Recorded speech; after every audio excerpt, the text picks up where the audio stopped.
oyo ndo gwe mulayo ku video oyo omusajja ye smart nzo okufaako bufi bamuyita Kookie. I think twali wano ku Good ya Independence twabalaga gaye yali ku pikipiki and bw'oba ogoberera nnyo ebivu gaye bamuyita Kookie owa dreads. Yes, kubanga obeera nnyo mu bivu tosobola kubanga tomulabangako.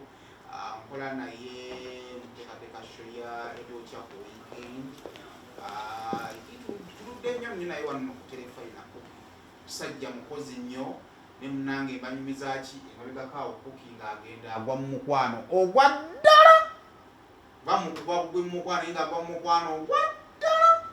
Akaana ako kuolaba kakyusizza Kookie okuva mu nnyambala okudda mu mpunya okudda mu neeyisa.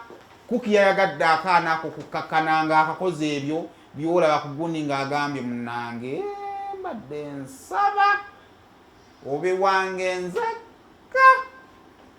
Kookie, that is beautiful. Yes, omanyi obulamu kukkiriza kudda ku kiddako kukula.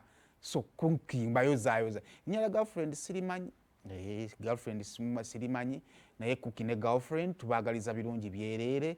Ekyo kirungi nnyo eri omwana ow'obulenzi n'ogamba munno nti will you ddala. Yes, Kookie tukuyozaayoza walabise bulungi nnyo nnyo nnyo nnyo nnyo. Yes, walabise bulungi nnyo. Ebyo nno byebyo oyo Kookie waffe wano oyinza okuba nga tomumanyi naye at least byakola nsobola biggamba nti yakola kino. Abalerawo nnyo ku TikTok bwolaba video walako buliko Kookie aba mugisoma Kookie yoyo gwe bayita Kookie Promotions. Yes, ate nga tukola naye wano ku telefayina. Kale Kookie and the girlfriend bannange tubaagaliza birungi byereere.